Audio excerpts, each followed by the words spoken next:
Praise the Lord, जय मसीह की। मैं डॉक्टर सौरभ पंडोरिया बालाघाट से आपके बीच में फिर से एक बार हूं और आज मैं जिस विषय के ऊपर आपसे बातचीत करना चाहता हूं वो विषय है बाइबल को कैसे समझें। और मुझे बात भान है, मुझे बात ज्ञात है, मुझे बात अवश्य में परमेश्वर की ओर से ज्ञात है कि जो लोग उससे प्रेम करते हैं वो लोग ज़रूर उसके वचन को पढ़ते हैं, वो लोग ज़रूर उसके वचन में से उसकी गुप्त मन्ना को ग्रहण करते हैं अपने जीवन के अंदर और बहुत से लोगों के लिए आशीष का कारण होते हैं। परंतु आज मैं जिस बात को आपके सामने रखना चाह रहा हूँ वो बात यह है कि हम बाइबल को कैसे समझें। बाइबल जो है सब अपने अपने स्तर पे अलग अलग तरीके से समझते हैं, परंतु हम पहली बात तो ये देखना चाहेंगे कि बाइबल में वास्तव में क्या है।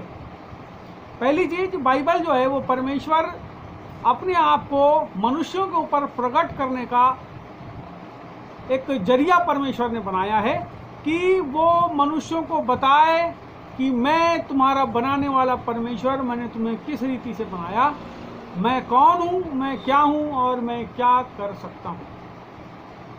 परमेश्वर को जानने का बड़ा अच्छा जो है साधन बाइबल है।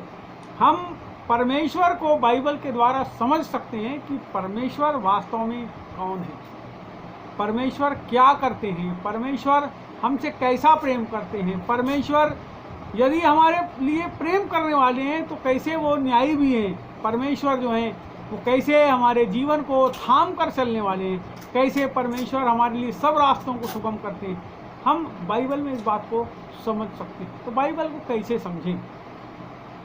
तो परमेश्वर को जानने का एक साधन तो है ही, पवित्र आत्मा को जानने का साधन तो है ही, यीशु मसीह को से साक्षात्कार का साधन तो है ही, और उस अंतर्यामी परमेश्वर जो हमारे मन की बातों को जानता है हम उससे उसके द्वारा मिलते भी। परंतु बाइबल में लिखे हुए पद, बाइबल में लिखी हुई बातें, तो पहली चीज़ ये है कि बाइबल में क्या है। बाइबल में पहली चीज़ सृष्टि का इतिहास है। परमेश्वर के प्रेम करने वाले लोग जो आप देखेंगे आदम से लेकर के मलाकी तक का जो इतिहास है, पूरा वृत्तांत उसके अंदर में पाया जाता है। परमेश्वर ने अपने लोगों से क्या बातों को चाहा वो पाया जाता है। दूसरी बात, बाइबल में आज हम जो जीवन जी रहे हैं उस जीवन से संबंधित वो हमसे क्या चाहता है वो पाया जाता है। तीसरी बात, भविष्य में परमेश्वर क्या करने वाला है, क्या परमेश्वर करेगा, या वो पहले की लिखी हुई भविष्यवाणियाँ आज के दौर में कैसे पूरी हो रही है और आगे भविष्य में कैसे वो पूरी होंगी। तो जब हम बाइबल पढ़ें, कोई भी स्थान को जब हम पढ़ते हैं तो उसमें हम इस बात को देखें कि वो जो चैप्टर है, वो जो हिस्सा है, वो क्यों लिखा गया, किसके लिए लिखा गया और आज वो किस प्रकार से हमारे जीवन के ऊपर लागू होता है। मान लीजिए आदम हवा की आप जब उस हिस्से को पढ़ते हैं, उस सच्चाई को पढ़ते हैं, आदम हवा के किस प्रकार से सर्प ने उनको बहकाया, तो वहाँ पर पहली चीज़, जो पहला मनुष्य है उसके जीवन के अंदर जो घटना घटी जिसके द्वारा वो परमेश्वर से वंचित हो गया, वो बात एक हमें पता चलती है, हमारा इतिहास पता चलता है, हमारे पूर्वजों का इतिहास पता चलता है। दूसरी बात, शैतान की धूर्तता जो आज जैसे उस समय वो करता था वो धूर्तता आज भी वो किस प्रकार से करता है ये बात पता चलती है। तीसरी बात, उस शिक्षा से हम क्या सीखते हैं, हम किस प्रकार से उसको समझ सकते हैं। तीसरी बात, हमारे जीवन के लिए कैसे लागू होता है। ये एक बात हो गई। इसी प्रकार से यदि आप राजाओं की किताब, इतिहास की किताब, पहला शमूएल, दूसरा शमूएल देखते हैं तो वहाँ पर आपको राजाओं का ऐतिहासिक वृत्तांत, न्यायियों की किताब देखते हैं तो कैसे परमेश्वर के न्यायी हुए उनके बारे में, यदि निर्गमन की किताब देखते हैं तो वो सब बातें जो परमेश्वर अपने लोगों से चाहता था उस चीज़ को पाते। तो प्रियो, जब हम अध्ययन करें वचन का, कोई भी चैप्टर का, चाहे नया नियम हो चाहे पुराना नियम, तो पुराना नियम जब आप पढ़ते हैं, जब पत्रियों को खास तौर पर पढ़ते हैं, तो विश्वासियों के लिए सीधा पवित्र आत्मा जो है वो उसमें वार्तालाप है, वो हमसे बात करते हैं, वो सीधे हमसे बात करते हैं। तो जब हम पत्रियों को पढ़ते हैं तो हमको इस बात को देखना है कि परमेश्वर आज हमसे क्या चाह रहा है। जब हम यीशु मसीह ने जो अपने जीवन काल में किस प्रकार से वो जीवन को जिया और किस प्रकार हमारे लिए आदर्श ठहरा, जब 4 प्रकार की पत्रियों को शुरू किया, आप सुसमाचार को पढ़ते हैं तब वो उस बात को आप उसमें देखते हैं कि यीशु मसीह ने किस प्रकार से इस धरती के ऊपर जीवन जिया, किस प्रकार से अपने पिता की आज्ञा उसने पालन किया और किस प्रकार से अपने चेलों को आदेश दिया कि तुम भी अब इसी रीति से किया। तो ये हमारे लिए जो है एक जीवन जीने की कला, जीवन जीने की शिक्षा, मसीह में कैसे हम जीवन जिए, इस बात को जो है नया नियम हमको बताती है कि कलीसिया को कैसे जीवन जिए। बहुत सी बातें भविष्यवाणी की बातें हैं जो पुराने नियम में, भजन संहिता में खास तौर पे जो है काफ़ी भविष्यवाणियाँ हैं। जैसा यहाँ की किताब में काफ़ी भविष्यवाणियाँ जो यीशु मसीह के लिए पूरी हो गई। आप देखते हैं यहेजकेल की किताब में, आमोस की किताब में बहुत सारी भविष्यवाणियाँ जो पूरी हो रही है। बहुत सारी 65 के आसपास भविष्यवाणियाँ जो है यीशु मसीह के बारे में थी, जो यीशु मसीह इस धरती पे आएंगे, कैसे पैदा होंगे, कैसे वो ज़िंदगी जिएंगे, कैसे मारे जाएंगे, कैसे गाड़े जाएंगे, कैसे मुर्दों में से जी उठेंगे, वो भविष्यवाणियाँ थी। तो हमको जब बाइबल पढ़ते हैं तो ये सब चीज़ों का भान होना चाहिए कि हम जो पढ़ रहे हैं उसके अंदर क्या है। तो जब हम किसी चैप्टर को पढ़ें, कोई भी चैप्टर हो, तो जैसे मान लीजिए तीमुथियुस की किताब को आप पढ़ते हैं तो उसमें आपको पहली चीज़, मैं किसी भी किताब की बात कर रहा हूँ, आप तीमुथियुस ही ना समझें, तीतुस की किताब समझें, पहला थिस्सलुनीके को समझें, तो कोई भी आप जब किताब को पढ़ते हैं तो उस समय में जब वो लिखी गई तो उस समय कलीसियाओं की क्या स्थिति थी और किस बात के कारण वो लिखी गई। दूसरी बात, आज हम जिस वर्तमान समय में हम अपना जो जीवन जी रहे हैं, हम जो प्रभु के पीछे चल रहे हैं और प्रभु यीशु ख्रिस्त में अपने जीवन को जी रहे हैं, तो वो जो बातें लिखी गई आज वो हमारे जीवन के ऊपर किस प्रकार लागू होती है। क्योंकि वो जो पत्रियाँ लिखी गई है वो कलीसिया को लिखी गई और कलीसिया में हम लोग, तो हमारे लिए पवित्र आत्मा एक आवाज़ बनकर उन पत्रियों से जो है आज भी हमसे बात करता है, हमारे जीवन को सुधारता है, हमारे जीवन को आंदोलित करता है और हमारे जीवन को बहुसंख्यक बनाने के लिए परमेश्वर उसके अंदर से हमको सिखाता है। आप आगे बढ़ जाते हैं तो प्रेरितों का प्रकाशित वाक्य आ जाता है। प्रेरितों का काम तो इतिहास है पूरा कलीसिया का, और वहाँ पे ये पता चलता है हमको जब पढ़ते हैं हर एक चैप्टर को, हर एक उस हिस्से को जहाँ पे उनके द्वारा पवित्र आत्मा ने अद्भुत काम को किया था।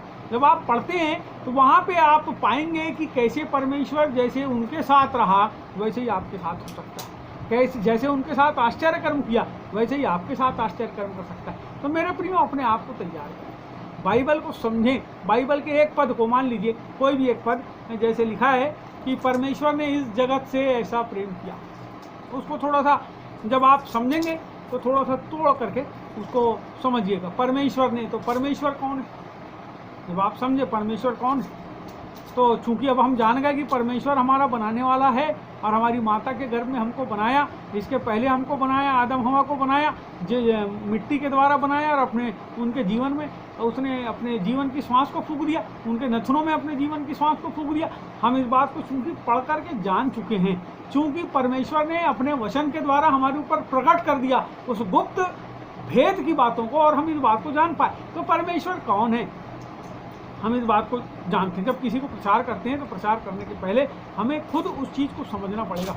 परमेश्वर ने, तो परमेश्वर ने इस जगत से, जगत क्या है, ये जगत की जो बात कर रहा है तो इसमें कौन सा जगत है, वो किस जगत की बात कर रहा है। ब्रह्मांड की बात कर रहा है, पशु पक्षी की बात कर रहा है, पेड़ पौधों की बात कर रहा है, समुद्र की बात कर रहा है, जलचर की बात कर रहा है, जो 5 दिन में, सृष्टि के 5 दिन में जो शुरू में उसने जिस काम को किया उसकी बात कर रहा है, या 6वें दिन में जिस मनुष्य को उसने बनाया उस मनुष्य के द्वारा जो जगत सृजित हुआ उसकी बात। तो हमें इस बात को समझना पड़ेगा कि परमेश्वर ने, तो परमेश्वर कौन, जगत कौन, तो जगत से तो जगत में कौन, तो वहाँ पे वो नाम हटा के, जगत हटा के अपना नाम रखो और बोलो परमेश्वर ने सौरभ से ऐसा प्रेम रखा। प्रेम क्या है, आप प्रेम की परिभाषा आप परिभाषित कीजिए।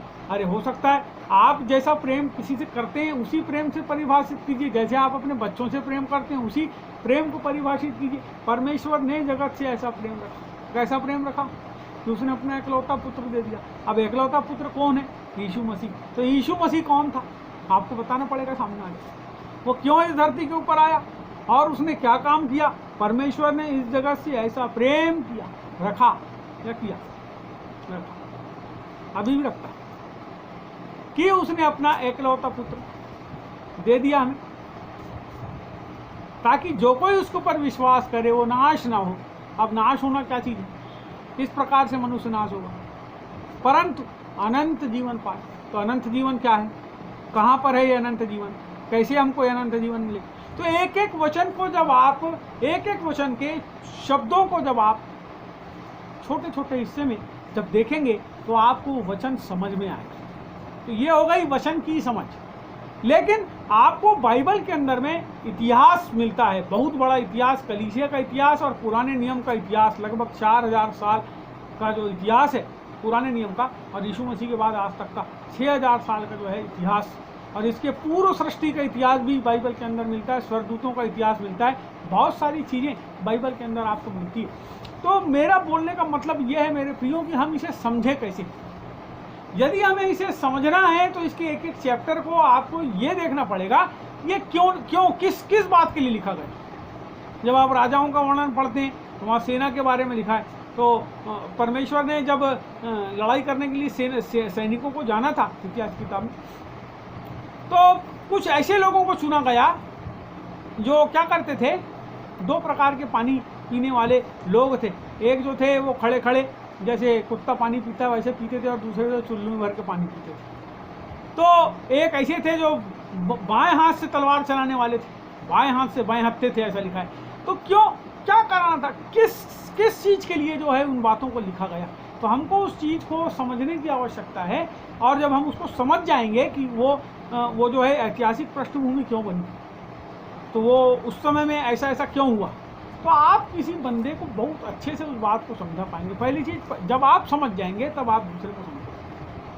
तो बाइबल जो है बहुत व्यवस्थित पुस्तक है, बहुत अच्छे से सब बातों को हमारे जीवन के ऊपर प्रकट करती है, परमेश्वर से हमारा मेल कराती है, और पवित्र आत्मा के साथ संगति और सहभागिता करने में, पाप से छुटकारा पाने में, और स्वर्गदूतों को समझने में, सब चीज़ों को समझने के लिए बाइबल जो है एक प्रभावी जो है हमारे जीवन के लिए परमेश्वर का शाश्वत हथियार है जो हमें दिया गया है। तो उस वचन को प्रियों समझने के लिए थोड़ा सा धीरज के साथ बैठें, प्रार्थना के साथ बैठें। किसी चैप्टर को समझना चाहते हैं, परमेश्वर से कहें प्रभु ये बात हमको समझाइए। और उसको जब आप बाइबल पढ़ते हैं तो एक देखिए पेंसिल, ऐसी पेंसिल एक ले लीजिए, जो बात आपको कहीं खटकती है, पवित्र आत्मा कुछ रोकते हैं, उसको आप अंडरलाइन कीजिए, उसके ऊपर रुक जाइए, रुक करके उसको आप समझिए। बाइबल के लिए समझने के लिए देखिए मैं आपको 2-3 चीज़ें बताता हूँ जो आप ज़रूर बाज़ार से खरीदें। एक होती है बाइबल की टीका, उसमें उसको समझाया गया है। बहुत प्रभु के जो संत हैं, भक्त हैं, जिनको प्रभु ने प्रकाशन दिया, उन्होंने उसको अनुवाद किया है, उसको टिप्पणी किया है, उसको थोड़ा व्याख्या करके लिखा है पदों को, बाइबल टीका। दूसरी चीज़ बाइबल शब्दकोश, उसमें एक एक शब्द के काफ़ी सारा अर्थ आपको मिल जाएगा। तीसरी चीज़ जो है वो होती है कॉन्कोर्डेंस, जिसको शब्दानुक्रमणिका कहते हैं। तो एक शब्दानुक्रमणिका आप जरूर अवश्य लें, उसके द्वारा आप एक शब्द, मान लीजिए विश्वास, तो बाइबल में कहाँ कहाँ लिखा है वो आपको पता चले। चौथी चीज़ जो है वो है एक अच्छी स्टडी बाइबल। स्टडी बाइबल का मतलब जिसमें एक पद के और रेफरेंस कहाँ कहाँ पर मिलते हैं। तो अभी बहुत सी ऐसी बाइबलें उपलब्ध हो गई है। पुराने काल में, मैं अपने अनुभव से बता रहा हूँ, 13 साल पहले लगभग ये पुस्तकें उपलब्ध नहीं थी, लेकिन सन 15 साल पहले, सन 2005 में एक स्टडी बाइबल आई हिंदी में, उसका नाम था संपूर्ण जीवन अध्ययन बाइबल। हमने काफ़ी लोगों तक उसको पहुँचाया। उसके बाद जो है बाइबल सोसाइटी ने संपूर्ण अध्ययन बाइबल निकाला। उसके बाद जो है रायरी बाइबल करके एक आई, उसके बाद डेग बाइबल हिंदी में आई। तो ऐसे करके 4 बाइबलें जो हैं आज हमारे बीच में उपलब्ध हैं, और इसके अंदर में काफ़ी रेफरेंस आपको मिल जाते हैं जो आपको बताता है कि एक ही पद से संबंधित और कहाँ कहाँ पर जानकारी है। तो ये 4 आइटम जो हैं, ये चारों चीज़ें जो है ये असामर्थी रूप से आपके जीवन के अंदर काम करेगी। इसके अलावा तो बहुत सारी पुस्तकें आती हैं, जैसे बाइबल के 100 महत्वपूर्ण अध्ययन, मैं एक आपको किताब बताना चाहूँगा, उसे अध्ययन करें। अलग अलग 100 विषयों के ऊपर में बहुत अच्छा स्टडी आपको मिल जाएगा। तो मेरे प्रियो, बाइबल को समझें। बाइबल आज हमसे क्या बात करती है, पुराने समय में किस प्रकार से परमेश्वर ने अपने लोगों के साथ काम किया और वो घटनाएं आज हमको क्या सिखाती हैं, भविष्य में क्या होने वाला है, वर्तमान में क्या हो रहा है होगा, ये बात भी बाइबल बताती है। जैसे भविष्यवाणियों की पुस्तकों के अंदर में बहुत सारी चीज़ें, उसके बाद भविष्य में क्या होगा, तो भविष्य की घटनाओं के बारे में भी परमेश्वर जो है वो हमारी आंखों को खोलता है, इसके द्वारा और हमें आगे बढ़ाता है। तो मेरे प्रियो, मैं आपसे यही कहना चाहता हूँ, इससे ज़्यादा और कुछ ना बात करके मैं अपनी बात को यहीं समाप्त करूँगा। आप ज़रूर बाइबल को समझने के लिए परमेश्वर से प्रार्थना करें, पवित्र आत्मा से प्रार्थना करें। और बाइबल ऐसा कहती है, जो उसे खोजता है वो उसे मिलता है, जो उसे ढूंढता है वो उसे पा जाता है, और जो द्वार को खटखटाता है उसके लिए दरवाज़ा खोला जाए। प्रियो, परमेश्वर से मांगिए, परमेश्वर आपको ऐसी बुद्धि और ये समझ देगा कि आप बाइबल को बहुत अच्छे से समझ पाएंगे और हजारों लोगों के लिए आशीष का कारण हो जाएंगे। Praise the Lord. आज इतना ही कहना चाहूँगा। जय मसीह की। मेरी बात अच्छी लगती है प्रियो तो मेरे चैनल को सब्सक्राइब करें। आपको अच्छा लगता है कि आपने सीखा है, दूसरों को सिखाना है, तो इस चैनल को दूसरे लोगों को शेयर करें। प्रियो, इस संदेश को दूसरे लोगों को शेयर करें और मेरे इस कार्य में जो परमेश्वर ने मुझे दिया है मेरा सहयोग करें। आपसे और किसी चीज़ की आशा ना करते हुए बस इतना ही चाहूँगा। बाकी सब ठीक कुशल।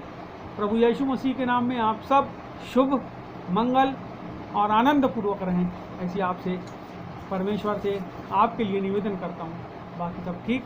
Praise the Lord. जय मसीह।